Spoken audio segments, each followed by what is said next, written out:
So in the last class, we have seen about the demo part, like we have discussed the contents, what we are going to discuss in this course. So the course is full stack Java with AI, and I have divided this course in the form of 8 modules. First module, we go with core Java, even we call Java SC. Second module is web technologies. Third, database concepts. Fourth, advanced Java. Fifth module, frameworks, very important. Next, sixth module, Linux and AWS Cloud. Seventh module, real-time tools and some of the important DevOps tools. And finally, eighth module, we go with a project. First module, core Java. What is the main use of core Java? Java SE stands for Java Standard Edition, and the main use is to develop standalone or desktop applications. And module 2, we go with the web technologies. Even we call this web technologies as UI design, user interface design, or we can even say front-end design. And the contents what we are going to discuss under web technologies are like HTML, CSS, JavaScript, Bootstrap, XML, JSON, TypeScript, Angular, and React. And module 3, database concepts. We are going to learn these database concepts using MySQL and MongoDB. And module 4, advanced Java. Even we say Java EE stands for Enterprise Edition. And the use is used to develop web applications. And the contents what we discuss in advanced Java is JDBC, servlets, and JSP. And next important module, module 5, frameworks. And here we are going to learn the important frameworks like Hibernate framework, Spring framework, and Spring Boot framework. Under Spring, we are going to learn the modules like Spring Core module, Spring IOC module, and we'll introduce about Spring Boot, and we'll understand the difference between Spring framework and Spring Boot, and we'll understand what is the meaning of the Spring Boot standards, which we can even call it as libraries. We go with Spring DAO module, that is mainly data access object, mainly connecting to database. We do by using Spring JDBC.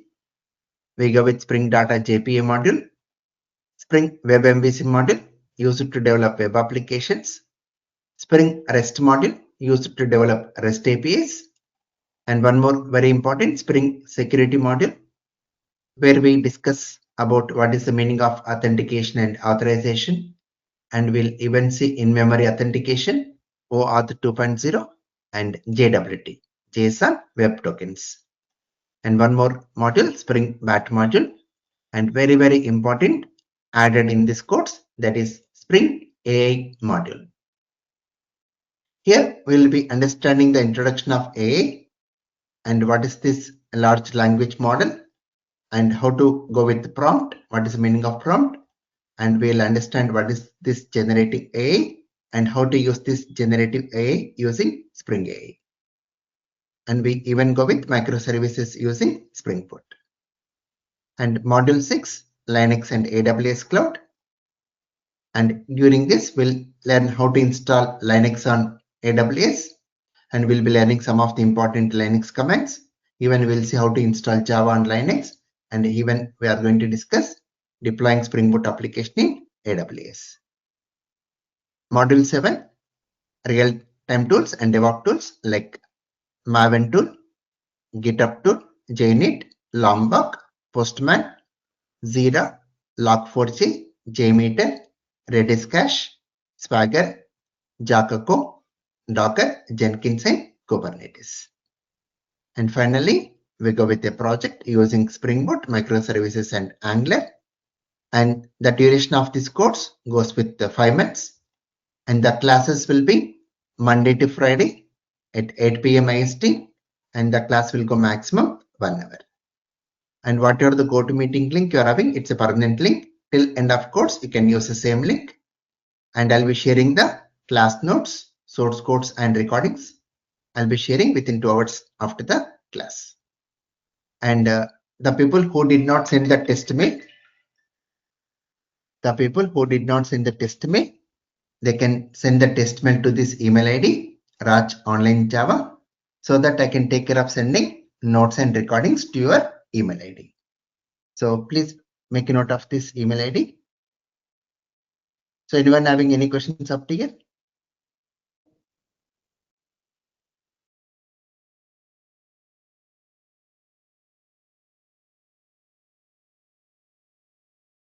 Raj, I had one question. So after Yeah, covering all these modules, what is the typical experience that we are gaining in the sense compared to our real world professional right. I'll from be the giving technology? assignments, right?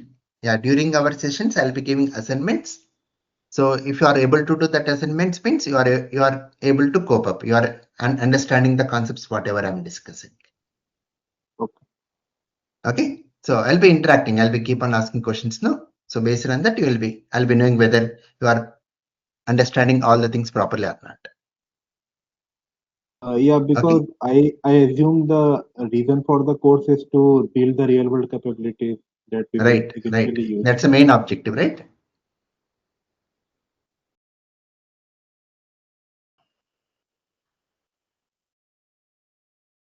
Right. Yeah.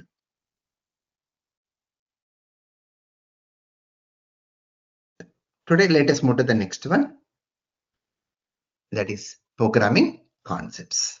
So before we learn any programming language like C or C++ or Java or .NET, we should have a basic idea on programming concepts. So once we are having basic idea on programming concepts, entering into any programming language will be easy for us.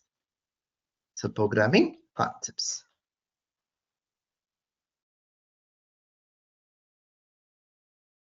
So before we start, let us understand what is the meaning of a program.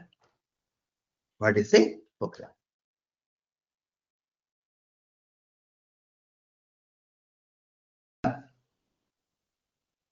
How to define a program is like a program is a set of instructions. What is a program? It is a set of instructions given to a computer to perform a specific task. We are going to provide some set of instructions to a computer to perform a specific task.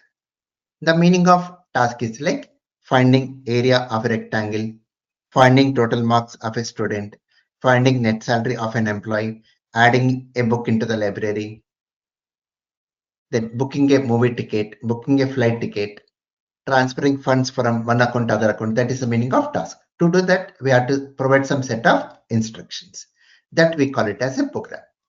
When we are writing the program, we need to understand some of the terminologies. Like the first one is like comments. So when we are writing a program, we need to make our program to be understandable by others also.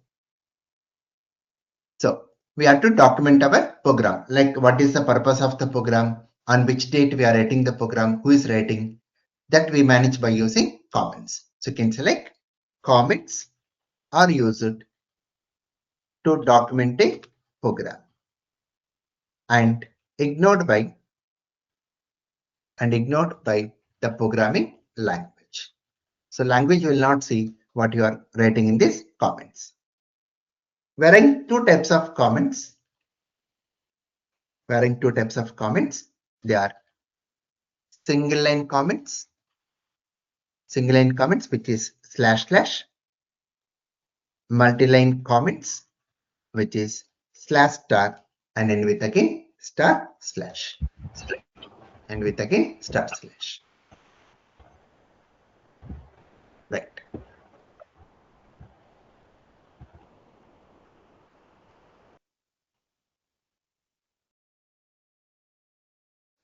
We are having two types of comments. What they are? Single line comments and multi-line comments. Like example, if you say here slash slash to find area of a circle. This is single line comment. One more example.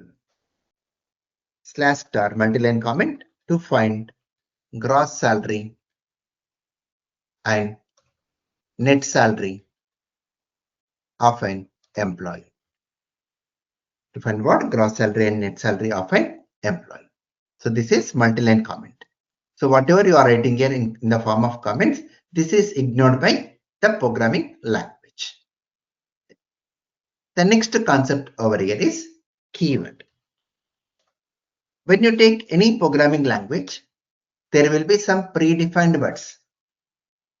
There will be some predefined words which are understood by the language directly. Those words only we call keyword. So how to define a keyword is like a keyword is a predefined word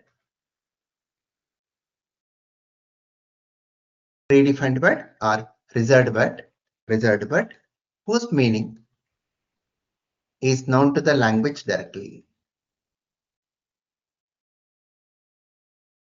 Whose meaning is known to the language directly. Some of the examples like, so I'm just going with the examples of Java directly, like int, float, char, if, else, switch, while, do, for, class, private, public, like this. Static. These are some of the keywords. So when we go with the Java basics, there I'll be elaborating more on all these terminologies once again. The next important term is variable. When we want to hold some data, we require some memory space. The name what we are giving to that memory space, that only we call variable. So like for example, we can allocate memory for roll number. We can allocate memory for name. We can allocate memory for marks. So the name what we are using to hold your data, these names only we call variables. How to define a variable is like, a variable is an identifier which allocates some memory space, to hold the data. Some of the examples like, you can say roll number, student name, total marks, customer address, employee net salary, like this. These are some of the examples mainly to hold the data. The next important definition is data type.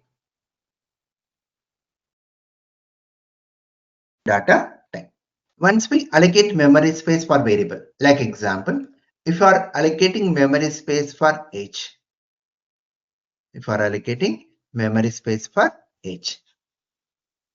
then in age, what type of value we store? Something like 20. So it's a numeric value without any decimal point. A numeric value without any decimal point, we call it as integer.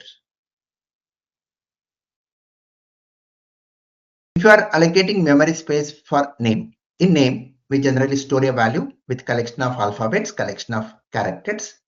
So collection of alphabets or collection of characters, we call it as string. If you are allocating memory space for height, in height, we generally store a value like 5.9, 6.2, like that. A numeric value with a decimal point, we call it as float. The type of data, what variable holds, that only we call data type. How to define is like, type of data the variable holds is called as data type. Some of the examples like integer, float, char, string, like this. I'm just taking basic examples. Once we enter into Java and when we start with Java basics, there I'll be elaborating more on all these concepts once again in a proper way. Only to enter into Java, we should have a basic idea on all these terminologies. Now, integer. What are the examples of integer? Examples like any numeric value without any decimal point, including positive sign, negatives, including 0. Examples of Floats are like a numeric value with a decimal point. Positive sign, negatives. Examples of characters are like any one symbol enclosed in single quotes. Only one symbol enclosed in single quotes. It can be only one symbol. Examples of string are collection of characters. Collection of characters enclosed in double quotes. Collection of characters enclosed in double quotes. They are string. Clear up to here? Any questions?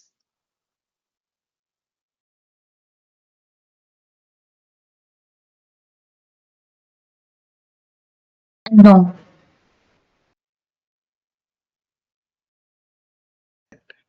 Next, declaration of variable.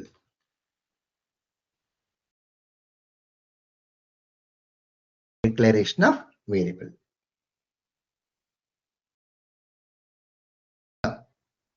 In order to allocate memory space for variable, we need to declare it. So what is the need of declaration? In order to allocate memory space for variable, we need to declare the variable. And the syntax of declaring the variable is, the meaning of syntax is like rules of a language. Rules of a programming language. Like we go with the grammatical rules. No, similar way, here we call syntax. The syntax of declaring a variable is, we go with the data type space variables, like variable 1 comma, variable 2 comma, like that, variable n. And every statement should end with semicolon. In most of the programming languages like C, C++, Java, .NET, these 4 languages follows almost the same syntaxes. In these 4 languages, every statement should end with semicolon. Like example, you can say int a comma b, character C, float f. So we have to mention data type and the variables. So once we declare like this, it's going to allocate memory space for a variable. It's going to allocate memory space for b variable. It's going to allocate memory space for c variable. It's going to allocate memory space for f variable. So if without declaring the variables, it won't allocate memory, then we cannot store the value. So in order to store some value into a variable, we have to declare the variable. What is the syntax? Data type and variables. Now, the next and very, very important concept. So this is the main concept what we require to enter into Java. The main concept here is method or function. Method or function. In C, C++ we call function. In Java.NET we call method. Concept is same. How to define a method is like, a method is a subprogram which is used to do a specific task.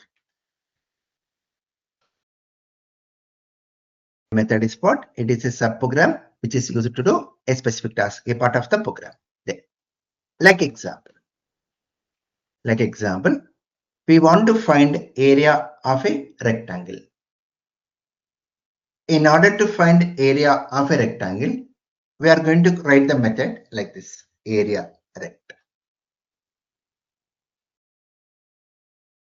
Open and close curly braces. So this is how the method looks here. The name of the method, parenthesis, then open and close curly brace.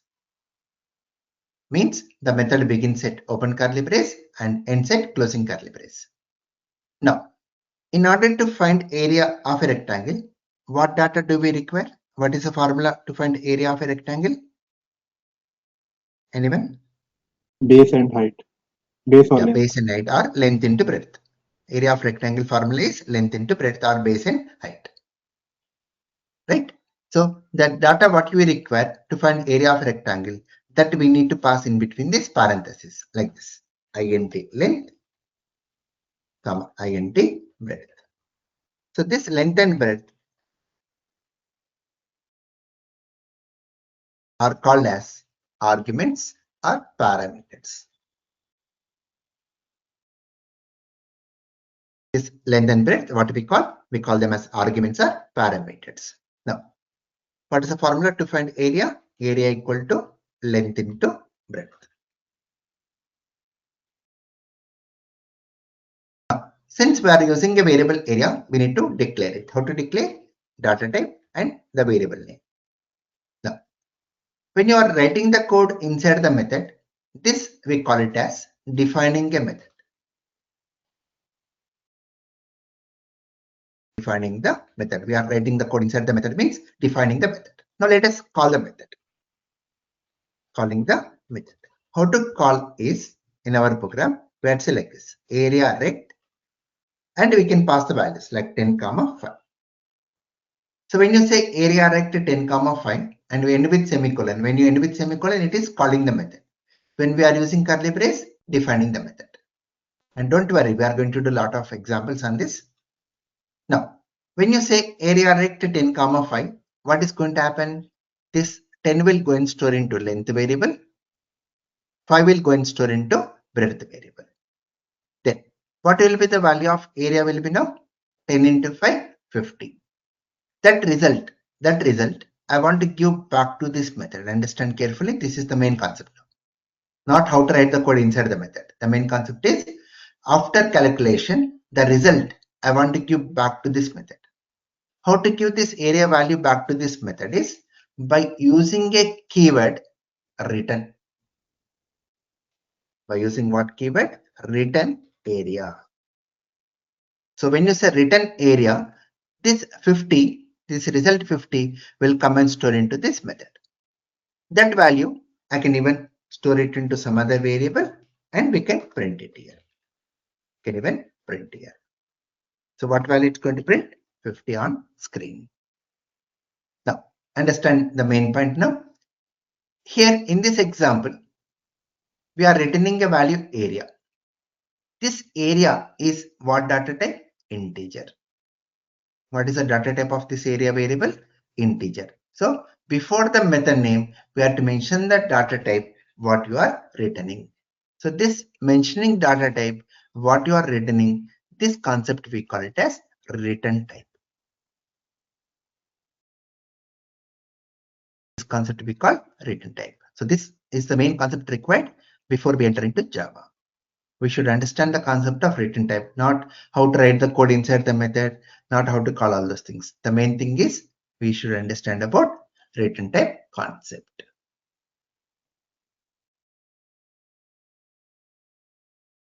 Right?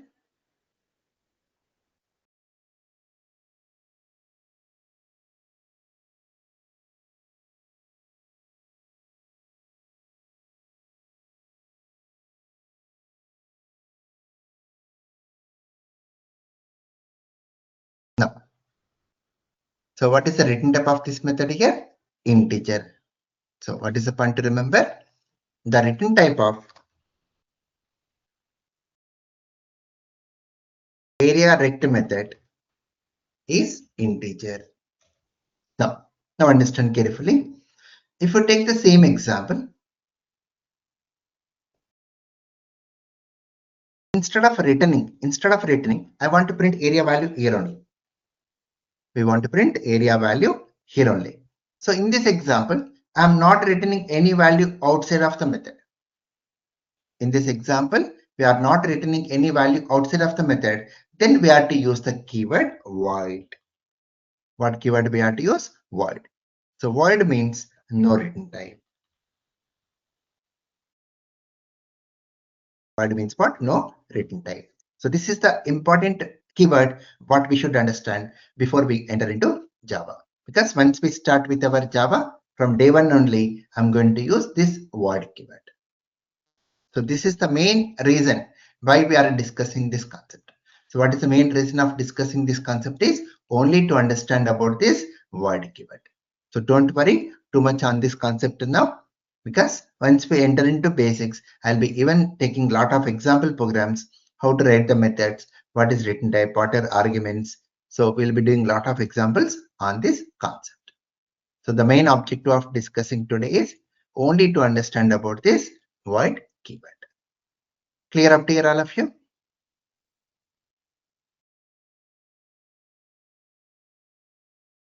Let me take one more example. We'll go with the method print message. Print message, which takes string message as argument and will print here. Print message. Now, here we are calling the method print message. We'll say hello world. So what will happen now? This hello world will go and store into this message argument that we are printing. Now, if you observe in this method, are we returning any value outside? No, we are not using any return keyword. So if you are not returning any value outside of the method, then what keyword we have to use before method? Void. That's it. So this is the meaning of void keyword here. Means no return type. Clear this void keyword, all of you?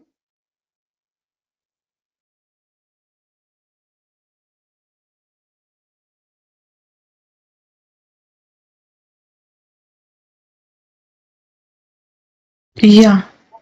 Right.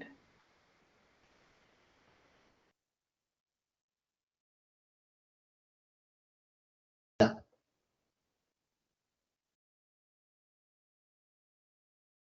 Moving to the next one, let me take one more example on this. Let me take one more. We are going with a method like calculate total, which takes the arguments float mark 1, float mark 2, float mark 3. Then we'll find the total. Float total equal to, you can directly say float total directly. So mark 1 plus mark 2 plus mark 3. Then we return the value of total. This is defining the method. Now when you are calling, we'll select this. Float total equal to calculate total. We are calling here calculate total, and we'll pass the values like 50.0, 60.0 and 70.0. Now we print the value of total. So what is the total value we get here? 180, right? 180.0. Now in this case, what is the return type of this method now? What is the return type? Float. The return type is what here? Float. Very good. The return type is what? Float. So whatever the value you are returning, just to check what is the data type of it and mention the data type before the method. So this only we call return type. So what is the return type of this method? Float here. Right? Now, so the people who have joined late, I'm just recapping today's class. In yesterday's class, we have just done with the demo part. The people who have joined now, like Rohit Raj, Mohan,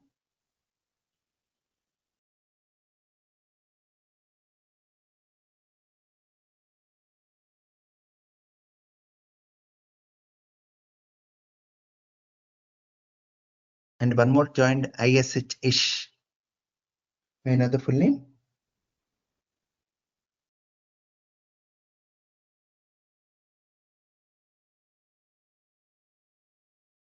I'm unable to hear.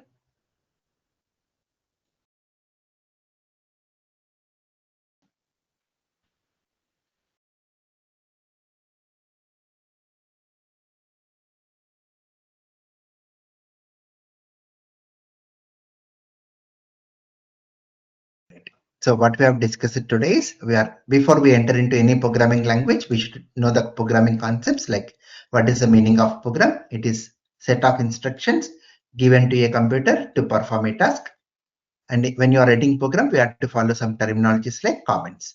Comments are mainly to document your program and ignored by language. And we are in two types of comments, single line comments and multi-line comments. Then we have understood about keyword. The meaning of keyword is like a predefined word where language will understand directly. And these are some of the examples like int, float, char, if, do, like that. And variable, whenever you want to hold some data, we require some space. The name what we are giving to that memory space to hold data, that only we call variable, like roll number, student name, customer address, net salary, like this. Then data type. So once we allocate memory space for variable, what type of data you want to store in this allocated space? So like how to define is type of data the variable holds is called as data type. Like we are having examples int, float, char, string, like this. Then next important one, declaration of variable. So if I want to allocate memory space for variable, we need to declare it. How to declare is we have to mention data type and variables. Like example int a comma b, float f, like this. Then very important one, method or function. So in this, the main important concept is this one. This only we are going to use in the beginning of Java.